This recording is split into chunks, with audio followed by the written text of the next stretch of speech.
NCERT decode series.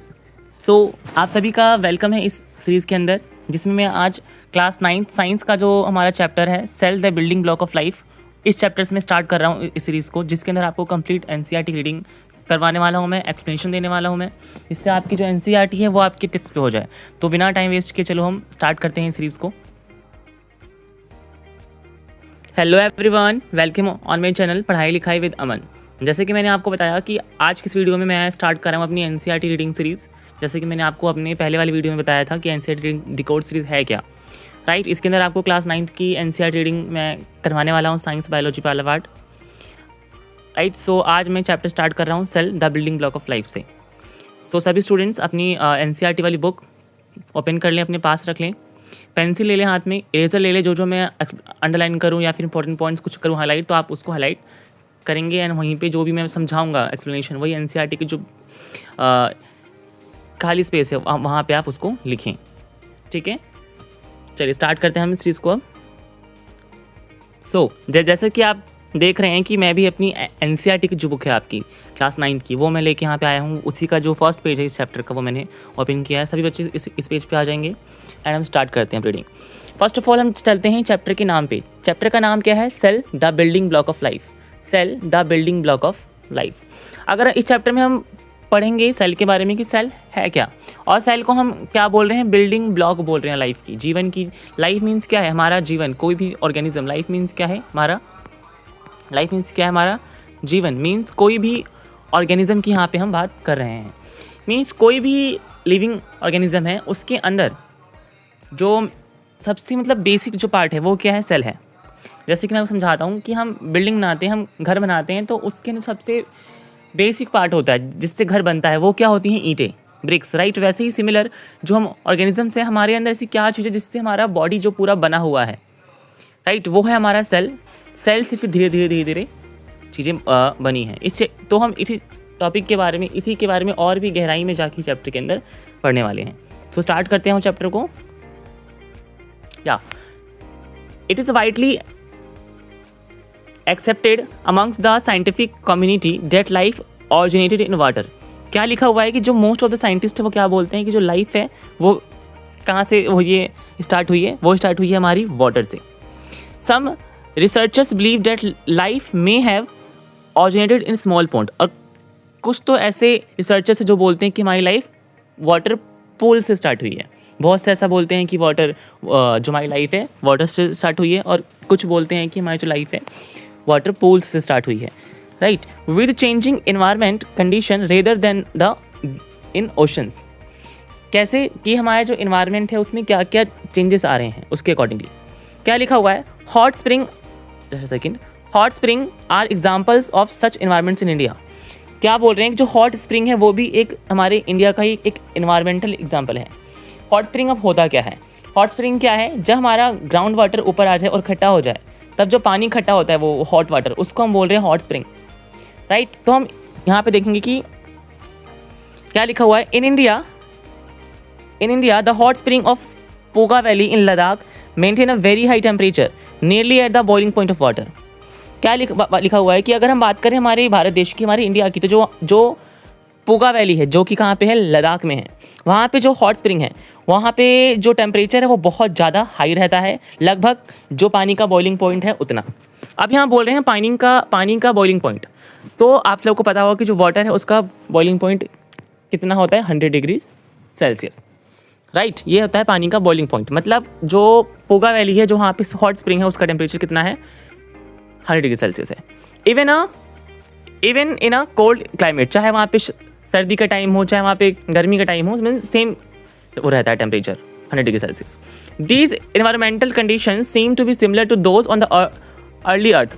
तो जो ये वाली कंडीशन है वो जो पहले वाला हमारा अर्थ हुआ करता था, मीनिंग कहने का ये है कि बहुत पहले की बात, ठीक है, उस टाइम पे, आज से करीब 3.5 बिलियन ईयर एगो की बात बोल रहे हैं, कि उस टाइम पे भी जो हमारा अर्थ पे जो इन्वायरमेंटल कंडीशन था वो भी कुछ ऐसा ही हुआ करता था, ठीक है। The organism living in this hot spring are mostly heat loving bacteria called thermophiles which are unicellular. क्या लिखा हुआ है कि ऐसे ऑर्गेनिज्म जो इस तरीके के हॉट स्प्रिंग में रहते हैं, ठीक है, उनको हम क्या कहते हैं? थर्मोफाइल्स कहते हैं, राइट, विच आर जो कि यूनिसेलुलर होते हैं। अब मैं आपको इसको हल्का सा वो करता हूँ समराइज़ की, कहने का मतलब क्या है, अगेन मैं रिपीट कर देता हूँ। इन्होंने क्या बोला, इन्होंने बोला कि हमारी इंडिया है, वहाँ पे हॉट स्प्रिंग है, कहाँ की बात करें, पोगा वैली है जो कि कहाँ पे है, लद्दाख में है। वहाँ पे एक हॉट स्प्रिंग है जहाँ का जो टेम्परेचर है उस हॉट स्प्रिंग का, वो लगभग जो पानी का जो बॉइलिंग पॉइंट है दैट इज़ 100 डिग्री सेल्सियस उसके बराबर होता है। राइट, ऐसा ही कुछ एनवायरमेंटल कंडीशन हमारे पहले अर्थ पर मिलती थी। मीन्स कहने का मतलब है कि आज से करीबन 3.5 बिलियन ईयर्स एगो की बात कर रहे हैं, उससे उस वक्त जो क्लाइमेट जो कंडीशन हुआ करती थी हमारे अर्थ पर कुछ ऐसी हुआ करती थी। सो ये इस लाइन को आपको करना है हाईलाइट। कुछ ऐसे ऑर्गेनिज्म जिनको ऐसे हॉट स्प्रिंग अच्छे लगते हैं, जहाँ पे मीन्स जिनको इतना ज़्यादा टेम्परेचर अच्छा लगता है, जिनको इस टेम्परेचर में रहना अच्छा लगता है, जो कि हीट लिविंग बैक्टीरिया होते हैं, जिनको हीट से टेम्परेचर से प्यार होता है, उन बैक्टीरियाज को हम क्या कहते हैं, थर्मोफाइल्स कहते हैं। राइट, तो यहाँ पे आप लर्न करेंगे थर्मोफाइल्स क्या होते हैं, वो बैक्टीरिया जो हीट लव करते हैं, मीन्स हीट लविंग बैक्टीरियाज को हम थर्मोफाइल्स कहते हैं, जिनको हीट पसंद होती है, जिनको टेम्परेचर ज़्यादा चाहिए होता है रहने के लिए। राइट, उनको हम क्या कहते हैं, थर्मोफाइल्स कहते हैं। Is it clear? और यहाँ पे एक वर्ड लिखा था यूनिसेलुलर, इसका मीनिंग क्या होता है, यूनिसेलुलर का मीनिंग, इस वर्ड के बारे में हम देखेंगे अभी इस वाले उसमें पैराग्राफ में। पहले हम ये वाला पैराग्राफ देख लेते हैं। क्या लिखा है, scientist from the Birbal Sahni institute of palaeoscience Lucknow, यहाँ बात कर रहे हैं बिरबल साहनी इंस्टीट्यूट की, जो कि कहाँ पे है, फिलोसाइंस में। फिलोसाइंसिस कहाँ पे है, लखनऊ में। Studied these hot spring and found that calcium carbonate form rapidly around them. उन्होंने क्या, जो ये हॉट स्प्रिंग होती हैं इस टाइप की, उन्होंने इसके ऊपर पढ़ाई किया, स्टडी किया। उन्होंने क्या देखा कि जो कैल्शियम कार्बोनेट होता है उसकी जो लेयर है इसके चारों तरफ इकट्ठा हो रही है बड़ी तेजी से। ठीक है, these deposits may have a protected early organic molecules from harmful radiations and extreme conditions, and they may have also helped in the formation of the first protective membrane, the barrier that defines a cell. इन्होंने क्या बोला कि जो layer जो इनके चारों तरफ form हो रही है, इससे क्या फ़ायदा हो रहा है कि जो कुछ ऑर्गेनिक मॉलिक्यूल्स हैं यहाँ पे, वो उनको हार्म ना हो, वो ख़त्म ना हो जाए, उससे बचा रहे हैं। कुछ ऐसे रेडिएशंस, कुछ ऐसे एक्सट्रीम क्लाइमेटिक कंडीशन से इन्हें बचा रहे हैं, जिससे ये मतलब प्रोटेक्ट कर रहे हैं। बेसिकली ये प्रोटेक्टिव मेम्ब्रेन है।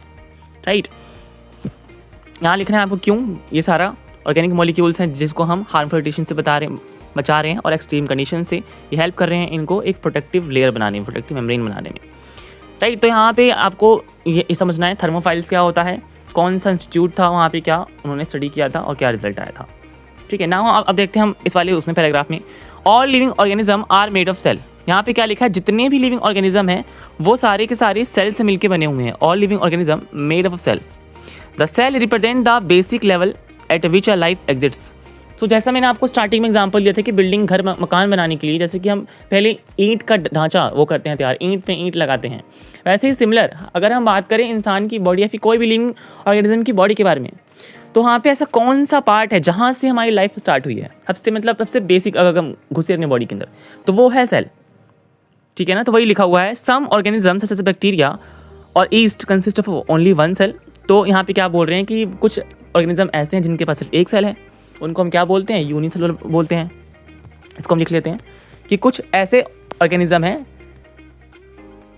जिनको हम बोलते हैं unicellular. Just a second, yes, मेरे साथ से लिखेंगे सब।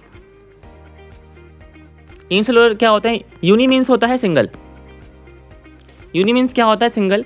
सेलुलर का मीनिंग है सेल। तो ऐसे ऑर्गेनिज्म जिनके जो कि सिर्फ और सिर्फ एक सेल से मिलकर बने हैं, जिनके अंदर सिर्फ और सिर्फ एक सेल है, ऐसे ऑर्गेनिज्म को हम बोलते हैं यूनिसेलुलर ऑर्गेनिजम्स। राइट, इनका यही वाला सेल सारे फंक्शन करता है, चाहे रेस्पिरेशन हो, चाहे डाइजेशन हो, चाहे एक्सक्रीशन हो, चाहे ट्रांसपोर्टेशन हो, चाहे कोई भी फंक्शन हो बॉडी का, वो सिर्फ और सिर्फ एक सेल से होता है। जब एक ही सेल है पूरी बॉडी में, तो सारे काम भी तो वही करेगा। राइट, तो ऐसे कुछ ऑर्गेनिज्म जिनके अंदर सिर्फ एक सेल होता है, उसका एग्जाम्पल क्या है, बैक्टीरिया, राइट, अमीबा और ईस्ट, एंड बहुत सारे होते हैं। ठीक है, तो कुछ तो आप समझ गए यूनिसेलुलर का मतलब होता है वो ऑर्गेनिज्म जो कि सिर्फ और सिर्फ एक सेल से मिलकर बने हैं, और वही एक सेल सारा फंक्शन करता है, बॉडी का सारा काम करता है, और उनका एग्जांपल है बैक्टीरिया, अमीबा, ईस्ट। राइट, अब हम देखते हैं हमारा multi cellular. Right, multi cellular. अब यहाँ पे लिखा है मल्टी। मल्टी मीन्स क्या होता है, many. Multi means many. Cellular means क्या हो गया, सेल, तो वो ऑर्गेनिज्म जो मैनी सेल से मिलकर बने हैं, मोर देन वन, जो एक से ज़्यादा सेल से मिलकर बने हैं, उन्हें हम बोल रहे हैं मल्टी सेलुलर ऑर्गेनिज्म। अब एक चीज़ बताइए, जो यूनिसेलुलर ऑर्गेनिज्म थे उनके अंदर सिर्फ एक सेल था, इसलिए एक ही सेल सारा काम कर रहा था। तो यहाँ पे तो मैनी सेल्स हैं, बहुत सारे सेल्स हैं, तो जो काम जो है, जो भी फंक्शन है बॉडी के अंदर, जैसे डाइजेशन है, एक्सक्रीशन है, एस्पिरेशन है, ट्रांसपोर्टेशन है, कोई भी फंक्शन जो बॉडी के अंदर हो रहा है, उन सब का डिवीज़न हो गया है। तो यहाँ पे क्या है, डिवीज़न ऑफ लेबर है, डिवीज़न ऑफ लेबर। यहाँ पे क्या हो गया है, डिवीज़न ऑफ लेबर हो गया, मीन्स काम को डिवाइड कर दिया गया है हर एक सेल को, कि हाँ ये वाला सेल एक्सक्रीशन करेगी, ये वाला सेल एस्पिरेशन करेगी, ये डाइजेशन करेगी, बहुत सारे सेल है, इसलिए काम को भी ग्रुप में डिवाइड कर दिया गया है कि हाँ तू ये वाला काम कर सेल, ये वाला सेल ये काम करेगा, उस तरीके से डिवाइड कर दिया गया है। तो इसके एग्जाम्पल्स क्या क्या हैं, फिश है, बर्ड्स है, ह्यूमन्स हैं, ये सारे। तो आपको लर्न करना है यूनिसेलुलर कौन से होते हैं, जिनके जो कि सिर्फ और सिर्फ एक सेल से मिलकर बने होते हैं, वो होते हैं हमारे unicellular, like bacteria, amoeba and yeast. Multi cellular क्या होते हैं, वो ऑर्गेनिज्म जो एक से ज़्यादा सेल से मिलकर बने होते हैं, मोर देन मैनी सेल से मिलकर बने होते हैं, उन्हें हम बोलते हैं मल्टी सेलुलर। एग्जाम्पल क्या क्या, ह्यूमन्स, बर्ड, फिश एक्सेट्रा, बहुत सारे, राइट। अब हम इसको देख लेते हैं अपनी एनसीईआरटी से, वही लिखा हुआ है सेम यहाँ पे, कुछ ऑर्गेनिज्म जो कि सिर्फ और सिर्फ एक सेल से मिलकर बने हैं, उन्हें बोलते हैं यूनिसेलुलर। उसके एग्जाम्पल्स क्या क्या क्या है, बैक्टीरिया है, यीस्ट है और अमीबा है। लाइक अगर हम बात करें हमारे वो ऑर्गेनिज्म जो कि मिलियंस ऑफ सेल से मिलकर बने हैं, मीन्स मैनी सेल से मिलकर बने हैं, मल्टी सेल से मिलकर बने हुए हैं, उनको हम बोलते हैं मल्टी सेलुलर ऑर्गेनिजम्स। उसके एग्जाम्पल्स क्या क्या हैं, plant, fish, birds and humans. ठीक, a group of similar cell performing a similar function. इसको हम देखते हैं नेक्स्ट पेज में क्या लिखा है। तो यहाँ पे क्या बोला, group of similar sales performing a functions form a tissues. Meaning क्या हुआ, ग्रुप ऑफ सेल्स का मीनिंग क्या है, मैं आपको समझाता हूँ। बहुत सारे सेल है, सपोज एक सेल, एक और सेल, एक और सेल, अच्छा सेकेंड्स, हाँ नाउ ये एक सेल, ये एक सेल है, ये एक सेल है और एक सेल है, ये बहुत सारे सेल हैं और बहुत सारी सेल क्या होंगे, एक जगह इकट्ठा हो गए हैं, इन्होंने ग्रुप बना लिया है, राइट। तो इसे हम बोल रहे हैं ग्रुप ऑफ सेल्स, राइट। और इनके बीच में कुछ चिपचिपा सा लिक्विड प्रेजेंट है, जो कि यहाँ तो नहीं दिया है, एक्स्ट्रा है, मैं आपको बता देता हूँ। इसको हम बोल रहे हैं मैट्रिक्स। इसको हम क्या बोलते हैं, इसे हम बोलते हैं मैट्रिक्स। इसको आपको याद रखने की कोई जरूरत नहीं है, इसको आपको याद रखने की कोई जरूरत नहीं है, ठीक है। जस्ट फॉर एक्स्ट्रा ज्ञान है, अतिरिक्त ज्ञान, ठीक, जैसे आपको समझने के लिए मैंने बताया, ठीक। तो एक ग्रुप ऑफ सेल्स है जिसके बीच में क्या प्रेजेंट है, मैट्रिक्स प्रेजेंट्स हैं। और इन सभी सेल का एक मिनट, इन सभी सेल का जो साइज है वो भी सेम, जो शेप है वो भी सेम, जो फंक्शन है होगा वो भी सेम होगा। इस मीन्स अगर सपोज ये जो सेल होंगे रेस्पिरेशन वाले उसके सेल होंगे जिनका काम रेस्पिरेशन है, तो इनका काम सिर्फ एक ही है, रेस्पिरेशन कराना। ये सेल डाइजेशन नहीं करवा पाएंगे। मीन्स इन सभी सेल्स का फंक्शन एक ही है, राइट। शेप भी सेम है, साइज भी सेम है एंड फंक्शन भी क्या है, सेम है। तो जब बहुत सारे सेल एक जगह इकट्ठा हो जाए, ग्रुप बना लें, तो उसको हम क्या बोलते हैं, उसको हम बोलते हैं टिश्यू। तो ये क्या बन गया है, ये टिश्यू बन गया है। अगर मैं बात करूँ सिर्फ सिंगल की, तो ये सिंगल को हम क्या बोलेंगे, सेल बोलेंगे। बट वहीं जब ये ग्रुप बन जाए पूरा, राइट, जो ये पूरा वो है ग्रुप, तब हम इसको क्या बोलेंगे, टिश्यू बोलेंगे, राइट। समझ में आया आपको यहाँ तक, ये देख लेते हैं। तो वही चीज़ यहाँ पे लिखी हुई है, जब ग्रुप बनता है तो उसका फंक्शन भी सेम है और क्या बना लेते हैं, टिश्यू बना लेते हैं। नाउ अब क्या लिखा है, different tissues are organised to form an organ. जब अब यहाँ पहले क्या हुआ, अगेन आई एम रिपीटिंग, जब बहुत सारे सेल मिले, पहले एक सेल था, राइट, सपोज एक सेल था, जस्ट अ सेकेंड, पहले सिर्फ सिंगल सेल था। जब बहुत सारे सेल इकट्ठा होंगे तो क्या बना, टिश्यू बना। जब टिश्यूज इकट्ठा हो जाएंगे, जब टिश्यूज ग्रुप बना लेंगे, तब क्या बन जाएगा हमारा, तब बन जाएगा हमारा ऑर्गन। तब क्या बनेगा, तब बनेगा हमारा organ, right. Again I am repeating, single cell था, जब बहुत सारे सेल इकट्ठा हुए, सेल्स ने ग्रुप बनाया तो क्या बना, टिश्यू बना। जब टिश्यूज ने ग्रुप बनाया तो क्या बना, ऑर्गन बना। अब क्या होगा, जब बहुत सारे ऑर्गन अरेंज हो जाएंगे बिल्कुल एक पैटर्न में, तब क्या बन जाएगा, हमारा ऑर्गन सिस्टम बन जाएगा। तब क्या बन जाएगा, हमारा ऑर्गन सिस्टम बन जाएगा। लाइक जैसे कि मैं बात करूँ डाइजेस्टिव सिस्टम की, तो स्टार्ट हो रहा है मुंह, बकल कैविटी, फिर ईसोफेगस आ रहा है हमारा, फिर हमारा लीवर आ रहा है, गॉल ब्लैडर आ रहा है, फिर पेनक्रियाज है, फिर स्मॉल इंटेस्टाइन है, लार्ज इंटेस्टाइन है, फिर एनस है, ये सारा। मीन्स यहाँ पे क्या है, अलग अलग ऑर्गन्स हैं और सभी का फंक्शन क्या है, डाइजेशन कराना। मीन्स अलग अलग ऑर्गन जो है वो लाइन में, एक पैटर्न में, एक सीरीज में अरेंज हो गए हैं, जो कि एक फंक्शन वो कर रहे हैं परफॉर्म, जिसको हम क्या बोल रहे हैं, डाइजेशन। और इसका और सिस्टम का नाम क्या है, digestive system, right. So example लिख लेते हैं। डाइजेस्टिव सिस्टम हो सकता है, रेस्पिरेटरी सिस्टम जिसमें लंग्स आ गया, और सर्कुलेटरी सिस्टम है हमारा जिसके अंदर हार्ट आ गया जहाँ हमारा ब्लड सप्लाई हो रहा है, और एक्सक्रीटरी सिस्टम एक्सेट्रा, बहुत सारी चीज़ें हैं। तो again I am repeating, first of all single cell था, जब सेल ने ग्रुप बनाया, सेल अरेंज हुए तो क्या बन गया? टिश्यू। जब टिश्यू ने ग्रुप बनाया तो क्या बन गया? ऑर्गन। ऑर्गन्स ने ग्रुप फॉर्म किया, एक ऑर्गन जो है एक सीरीज में, एक लाइन में, एक पैटर्न में अरेंज हो गए तो क्या बन गया? ऑर्गन सिस्टम बन गया, like digestive system, respiratory system, circulatory system, excretory system, right. अब जब इतना कुछ हो गया तब जाके एक ऑर्गेनिज्म, तब जाके एक लिविंग ऑर्गेनिज्म, एक इंसान, एक ह्यूमन बन के तैयार होगा, ठीक है? तब जाके एक ऑर्गेनिज्म बन के तैयार होगा, ठीक है? अब रीडिंग कर लेते हैं, वही चीज़ सेम चीज़ यहाँ लिखी हुई थी। डिफरेंट टिश्यूज़ ऑर्गेनाइज हुए तो क्या बना? ऑर्गन बना। जब ऑर्गन्स एक अरेंज हुए, उन सब ने एक ही फंक्शन कर रहे हैं, मिलके सारे ऑर्गन काम कर रहे हैं तो क्या बना? ऑर्गन सिस्टम बना। जैसे कि एग्जांपल दिया है, हमारे नेजल पोर्स हैं, फिर नेजल कैविटी है, फिर ट्रेकिया आएगा, फिर लंग्स आएगा। ये सारे अलग अलग ऑर्गन है, बट इनका फंक्शन, इनका काम क्या है? एक्सचेंज ऑफ गैसेस का। तो इस सिस्टम को हम क्या बोल रहे हैं? इस सिस्टम को हम बोल रहे हैं रेस्पिरेटरी सिस्टम, ठीक है? समझ में आया आपको? सो ये जो पैराग्राफ है ये हल्का सा इंपॉर्टेंट है, तो जो भी इंपॉर्टेंट पैराग्राफ होगा ना, जो भी इंपॉर्टेंट पार्ट होगा वहाँ पे मैं वीआईपी लिख दिया करूँगा, ठीक है? ये भी वीआईपी है, और ये जो मैंने आपको फ्लो चार्ट लिखवाया है ना, ये भी वीआईपी है, ठीक है? जो कि आपको लर्न करना है, ठीक है? अब हम देखते हैं आगे। Even when cells are organised into tissues, organ system, the cell remain and fundamental unit of structure and function of the living organism. क्या लिखा हुआ है कि जब हमारे ये सेल्स ऑर्गेनाइज होते हैं तो क्या बनाते हैं? टिश्यू बनाते हैं, टिश्यू से ऑर्गन बनता है, ऑर्गन से ऑर्गन सिस्टम बना। तभी भी इसको हम क्या बोल रहे हैं? सेल को फंडामेंटल यूनिट ऑफ लाइफ बोल रहे हैं, fundamental unit of structural and functional unit of living. कोई भी लिविंग ऑर्गेनिज्म वो स्टार्ट कहाँ से हुआ था? सेल से। आप देख सकते हैं टिश्यू से पहले क्या था? बिल्कुल स्टार्टिंग में सबसे पहले क्या फॉर्म हुआ था? सेल ना। तो इसलिए हम कह सकते हैं ना कि जो बेसिक पार्ट है, जहाँ से हमारी बॉडी की जो स्ट्रक्चर है, बनावट है, स्टार्ट हुई है, वो क्या है? सेल। सेल से सब बना हुआ है, सेल से टिश्यू, टिश्यू से ऑर्गन, ऑर्गन से ऑर्गन सिस्टम। तो स्टार्ट कहाँ से हुआ? सेल से। तो इसलिए अभी भी हम सेल को ही बोलते हैं basic fundamental unit of and functional unit of life, ठीक है? क्या लिखा हुआ है? This makes us wonder how such tiny cells perform so many different activities. ये देख के हमें थोड़ा आश्चर्य भी होता है, वंडर मीन्स आश्चर्य, सोच में, विचार में आ जाते हैं कि इतने छोटे छोटे सेल्स हैं। टाइनी लिखा हुआ है, टाइनी का मतलब बहुत छोटे, जिनको हम अपनी खुली आंखों से नहीं देख सकते हैं, राइट? एंड अगर यहाँ स्मॉल लिखा होता है, स्मॉल वर्ड यूज़ करते हैं हम उन चीज़ों के लिए जिनको हम देख सकते हैं, राइट? टाइनी का मीन्स हो गया, मीन्स बहुत छोटा, जिनको हम खुली आंखों से देख ही नहीं सकते हैं, राइट? तो इतने छोटे छोटे सेल्स हैं, बट वो इतने सारे फंक्शन कर रहे हैं, रेस्पिरेशन कर रहे हैं, एक्सक्रीशन कर रहे हैं, सर्कुलेशन कर रहे हैं, इतना कुछ कर रहे हैं। हाउ? कैसे? What are the different components of cell? Cell के और भी कुछ कंपोनेंट्स होंगे, और भी पार्ट्स होंगे सेल के अंदर। How do cells in our body communicate with each other? ये जो सेल्स हैं, इतने सारे सेल्स हैं बॉडी के अंदर, ये सेल एक दूसरे से बात कैसे करते हैं? क्योंकि हमारी बॉडी जो इंटर रिलेटेड है, कैसे सबका कनेक्शन है, कैसे इन सबके बीच में कम्युनिकेशन होता है? Do cells life forever? क्या ये सेल हमेशा जिंदा रहते हैं? क्या ये सेल्स हमेशा जिंदा रहते हैं? और दे डाई? क्या ये मर जाते हैं?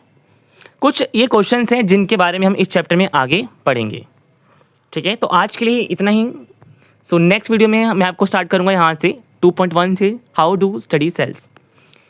जो ड्यूरेशन है इसकी ज़्यादा लॉन्ग नहीं करना चाहता मैं, आप भले ही 1 पैराग्राफ 2 पैराग्राफ पढ़ो एनसीईआरटी की, बट रोज़ पढ़ना, ठीक है ना? एंड आई होप कि आपको ये हेल्प होगी इस वीडियो से, आपको चीज़ें समझ में आई होंगी, राइट? सो अगेन चीज़ें थोड़ा सा मैं एक बार वो रिकैप दे देता हूँ आपको। फर्स्ट ऑफ ऑल मैंने आपको बताया जो आपको लर्न करनी, जो आपको मेन पॉइंट मैंने बताया कि पहले के टाइम में जो हमारा लिविंग ऑर्गेनिज्म है, लोगों को क्या लगता था कि वो वाटर से स्टार्ट हुई है हमारी लाइफ, राइट? उसमें भी क्या हॉट स्प्रिंग था, कहाँ पे? पोगा वैली इन लद्दाख, जहाँ का टेम्परेचर बहुत ज़्यादा हाई था।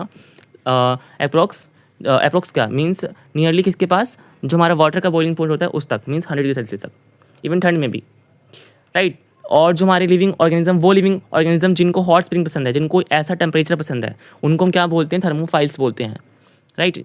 और क्या मैंने बताया आपको, बीरबल साहनी इंस्टीट्यूट था जो कि फिलोसफी साइंस था लखनऊ में, उन्होंने इसके स्टडी किया, जिन्होंने बताया कि कैल्शियम कार्बोनेट की एक लेयर फॉर्म हो गई, जिन्होंने इनको बचाया हार्मफुल रेडिएशन से एंड एक्सट्रीम कंडीशन से, ठीक है? और मैंने आपको क्या बताया, यूनिसेलुलर एंड मैनिसेलुलर। यूनिसेलुलर क्या होते हैं? जो ऑर्गेनिज्म 1 सेल से मिलकर बने होते हैं, सिंगल सेल से, वो होते हैं हमारे unicellular organism, like bacteria, amoeba, yeast. Multi cellular कौन से होते हैं? जो कि एक से ज़्यादा सेल से मिलकर बने होते हैं, मैनी सेल से मिलकर बने होते हैं, right? Like plant, humans, birds, fishes, ठीक है? एंड जो मल्टी सेलुलर होते हैं उनमें डिवीजन ऑफ लेबर होता है, मीन्स काम को डिवाइड कर देते हैं, ठीक है। फिर मैंने आपको बताया कि सेल से एक सिंगल सेल है, फिर जब सेल अरेंज हुए, सेल ने ग्रुप बनाया तो क्या बन गया, टिश्यू बना, टिश्यू से फिर क्या बना, ऑर्गन बना, ऑर्गन से फिर क्या बना, ऑर्गन सिस्टम बना, फिर क्या बना, एक ऑर्गेनिज्म बन गया, राइट। ये सब कुछ मैंने बताई आपको और मैंने आपको एनसीईआरटी की रीडिंग कराई, ठीक है। आई होप चीज़ें आपको समझ में आई होंगी, आपको इससे बेनिफिट होगा। तो मिलते हैं हम अपने नेक्स्ट वीडियो में।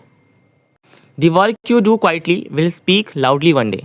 आप आज वो करोगे ना मेहनत शांति से, बिना ढिंडोरा पीटे कि हाँ देख ले भाई मैं ऐसे कर रहा हूँ, देख मैं ऐसे कर रहा हूँ या वैसे कर रहा हूँ, बिना किसी को बताया, बिल्कुल फोकस से, बिल्कुल मीन्स खुद पे सिर्फ ध्यान देना, दूसरे पे नहीं, दूसरे बच्चे क्या कर रहे हैं, कौन क्या कहाँ से क्या कर रहा है, नो। आप अपना काम कीजिए, आप अपनी पढ़ाई कीजिए बस, फिर जब रिजल्ट आएगा ना तो वो बोलेगा, ठीक है ना, तब लोगों को दिखेगा। तो मेहनत कीजिए, उसका जो मीन्स जो फल है, कहते हैं ना मेहनत का फल मिलता है एक न एक दिन, तो वो आपको मिलेगा, ठीक है। तो आई होप आपको सारी चीज़ें समझ में आई होंगी, जितनी चीज़ें मैंने आपको बताई हैं अभी तक। नेक्स्ट वीडियो में हम स्टार्ट करेंगे हाउ टू स्टडी सेल से, तो इसको आप ज़रूर से रिवाइज कीजिएगा, जैसे जैसे मैंने हाईलाइट कराया है उतना हाईलाइट कीजिएगा, ठीक है। थर्मोफाइल्स कीजिएगा, ये जो मैंने बीरबल्स आने वाला पॉइंट है ये, एंड जो मैंने लिखवाया है वो भी साइड में आप लिख लीजिएगा, ठीक है। So thank you so much.